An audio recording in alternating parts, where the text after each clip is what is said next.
Olá pessoal, espero que vocês estejam bem. Hoje são 5 de setembro, sexta-feira, e vai ser um dia, digamos, de passagem a surpreender, né? Temos NFP hoje, e para quem já sabe os efeitos das Red Flag News, já sabe o que pode esperar. Vamos lá, aquilo que é a nossa análise de mercado do dia, começando pela time frame maior, diária nesse caso. Temos o nosso ponto máximo cá acima, o nosso ponto mínimo aqui embaixo. Depois dessa quebra de estrutura, basicamente desde agosto até cá não houve nenhuma mudança em termos de estrutura de mercado na time frame diária. No que diz respeito à time frame de 4 horas, também não houve mudança significante, posso assim dizer, né? Em que afete a tendência, fazendo com que o preço deixe de estar numa tendência de baixa e passe a estar numa tendência de alta. O preço tem vindo a se movimentar única ou maioritariamente dentro deste intervalo, né? Deste ponto máximo cá acima e o ponto mínimo cá abaixo. Depois de, claro, ter mudado de direção para uma tendência de baixa, não é? E como nós já fizemos quando usamos a nossa ferramenta Fibonacci, colocamos ela cá acima, percebemos que o preço já tinha chegado no ponto 0,786, não é? Ok. Mas eu tenho vindo a falar desde ontem, para quem está a acompanhar, que embora tenhamos liquidez cá abaixo e tenhamos liquidez cá acima, a minha expectativa é que o preço continue a subir e dê-nos uma tendência de alta de agora em diante. Claro que é uma probabilidade e pode não se efetivar, mas com base na experiência que tenho acumulado e tenho visto, essa é a maior tendência. Ok? Vamos para a time frame de 1 hora. E é de salientar o seguinte, embora eu esteja a fazer essa análise preditiva em relação às time frames maiores, não quer dizer que nós tenhamos que operar com esta mindset, não é? Nós somos intraday traders, operamos basicamente olhando para time frame de 15 minutos, 5 minutos e 1 minuto. Então, o que acontece nas time frames superiores são importantes de se saber para ter uma ideia macro da movimentação do preço, mas elas não influenciam em demasia aquilo que é a nossa ação em relação à operação, ok? Desde que os sinais estejam alinhados àquilo que são as nossas estratégias, para as time frames de 15 minutos, 5 minutos e 1 minuto, nós vamos operar de acordo. E ponto final. Ok? Hum, Estamos agora no time frame de 1 hora. Como podem ver, ponto máximo está cá acima, o ponto mínimo cá abaixo. Também não houve nenhuma mudança. Registramos estes pontos depois de termos visto uma mudança de direção de uma tendência de alta para uma tendência de baixa, depois das notícias, não é? Para quem está vindo a acompanhar. Desde o dia 22 de agosto tivemos essa última notícia que mudou a tendência para uma tendência de alta e depois tivemos a tendência de baixa, ok? Vamos lá agora para a time frame de 15 minutos, que é a time frame que a gente opera maioritariamente, não é? Os pontos máximos e mínimos continuam os mesmos, não é? Para quem acompanhou também sabe que tive esta perda de 0,5% cá acima na segunda-feira, que foi o único dia que tive uma oportunidade de operar até hoje, desde que a semana começou, o que não me surpreende. Há semanas inteiras em que a, a nossa vantagem competitiva não se apresenta, o nosso edge. Então, não há motivo para se alarmar. Como eu dizia, continuando, estamos agora na time frame de 15 minutos. Eu não mostrei-vos antes, mas na time frame diária eu vi a marcação do ponto máximo e ponto mínimo que estão cá acima e cá abaixo, né? E as mesmas estão visíveis aqui, melhor visíveis, posso assim dizer, na time frame de 15 minutos. E, de acordo com a nossa estratégia de caça à liquidez, nós já temos aquilo que é necessário para podermos entrar na estratégia, né? Salvo o fato de que faltam 19 minutos para a sessão de Londres abrir. Sendo assim, eu não vou entrar na operação antes que a sessão de Londres abra, porque ela funciona melhor na sessão de Londres, ok? E na sessão de Nova York.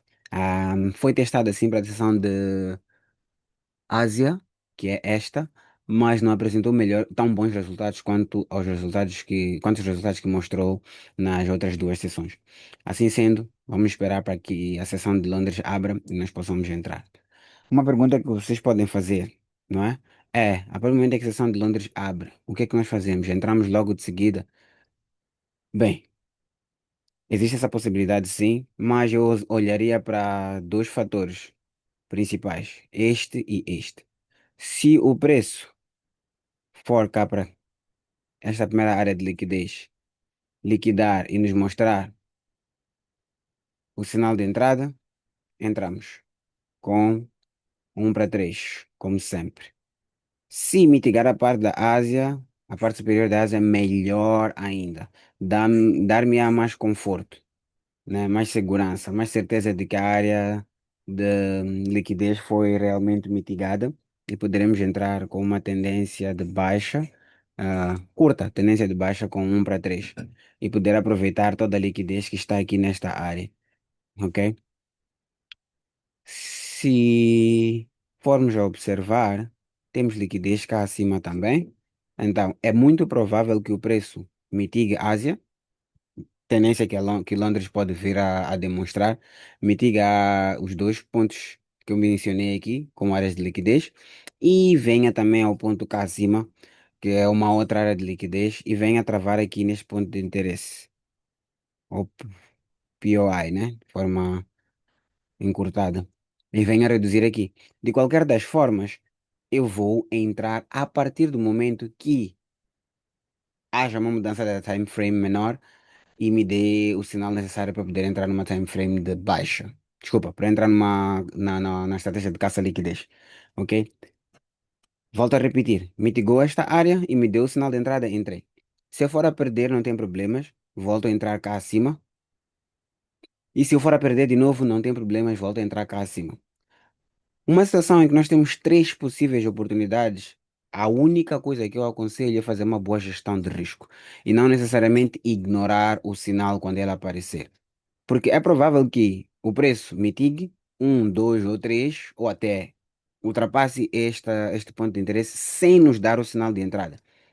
Porque o que nós precisamos aqui como base é ver o sinal de entrada para podermos entrar depois do primeiro ponto, que é crucial, a mitigação do ponto máximo ou do ponto mínimo diário anterior ter acontecido. Depois disso acontecer, é uma questão de esperar pela mudança da time frame inferior, que é de 1 minuto nesse caso, com a confirmação nos 5 minutos e entramos. Base nisso. Só. Ponto final. Então, considerando que há três possíveis oportunidades, façamos uma boa gestão de risco para podermos tirar proveito das três oportunidades caso as três se apresentem. Caso só uma ou só duas se apresentem, não tem problemas. Teremos perdido a primeira, teremos conseguido entrar na segunda e teremos recuperado aquilo que foi o risco que a gente correu na primeira e na segunda. Ok? No que diz respeito a SMC, nós estamos numa tendência de baixa, certo? Do mesmo jeito que temos este POI aqui, é que eu consideraria entrar numa estratégia de SMC, porque nós já estamos dentro deste POI, não é? Se a mudança de caráter na time frame menor, que é de 1 minuto, for alinhada com a estratégia de SMC, eu estarei em duas estratégias em simultâneo, ok? Terei entrado com caça-liquidez aqui e terei entrado com SMC aqui, né? Ups, terei entrado com SMC aqui. Basicamente é isso. E aplica-se mesmo a lógica, né? Caso o SMC esteja ativo, mas a caça-liquidez não esteja, vamos fazer uma gestão de risco de modo que consigamos tirar proveito das duas oportunidades quando elas se apresentarem, sem correr o enorme risco de explodir a nossa conta. Tá bem? Agora que estou acabar de fazer a gravação, faltam 14 minutos, não é? Isso, faltam 14 minutos para a sessão de Londres iniciar. Tudo indica que o preço há de vir e mitigar a parte superior, mas não podemos assumir. Vamos esperar para ver o que o mercado vai nos dizer. Nós operamos o que vemos, não o que gostaríamos de ver. Fica a dica e, por favor, não se esqueçam disso. Última nota, estejam atentos ao NFP e Unemployment Rate. NFP tem muita probabilidade, apesar do forecast e do preview serem completamente próximos, né? 2 pontos percentuais de diferença. A volatilidade que esta notícia apresenta é muito alta. Então, não aconselho nem a fazerem a gestão da operação. Aconselho simplesmente a estarem fora do mercado quando estiverem 30 minutos antes das notícias começarem. Ok? É tudo por hoje. Vemo-nos mais logo na sessão do Weekly Recap que partilharei no final do dia de hoje, às 19h30 de cá, 12 horas e 30 minutos de Moçambique. Abraços e até logo.